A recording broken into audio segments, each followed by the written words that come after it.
PDM की film सियासी cinema में चलने से कबल ही फ्लॉप हो गई। लूट मार करने वाला टोला रैलियों, जलसों और लॉन्ग मार्च के जरिए आवाम को गुमराह कर रहा है। फिरदौस आशिक अवान ऑपोजिशन पर बरस पड़ी। डस्का में मीडिया से गुफ्तगू में बोली, पीडीएम का बयानिया जाती उम्र तक महदूद हो गया है।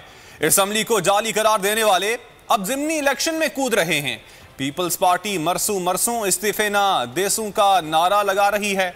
मुआवने खुसूसी ने जेयूआई सरबराह को मशवरा दिया कि वो निगाह इस्लाम पर रखें, इस्लामाबाद पर नहीं।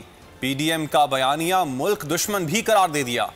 पीडीएम की फिल्म सियासी सिनेमा में चलने से कबल ही फ्लॉप हो गई। लूट मार करने वाला टोला रैलियों, जलसों और लॉन्ग मार्च के जरिए आवाम को गुमराह कर रहा है।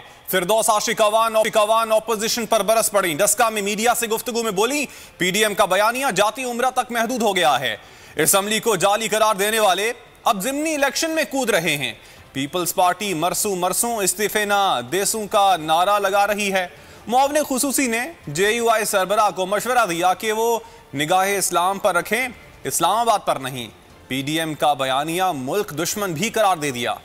पीडीएम की फिल्म सियासी सिनेमा में चलने से कबल ही फ्लॉप हो गई। लूट मार करने वाला टोला रैलियों, जलसों और लॉन्ग मार्च के जरिए आवाम को गुमराह कर रहा है। फिरदौस आशिक अवान ऑपोजिशन पर बरस पड़ी। डस्का में मीडिया से गुफ्तगू में बोली, पीडीएम का बयानिया जाती उम्र तक महदूद हो गया है। असेंबली को जाली करार देने वाले अब जिमनी इलेक्शन में कूद रहे हैं। पीपल्स पार्टी मरसू मरसू इस्तीफे ना देसू का नारा लगा रही है। मुआवने खुसूसी ने जेयूआई सरबराह को मशवरा दिया कि वो निगाह इस्लाम पर रखें, इस्लामाबाद पर नहीं। पीडीएम का बयानिया मुल्क दुश्मन भी करार दे दिया।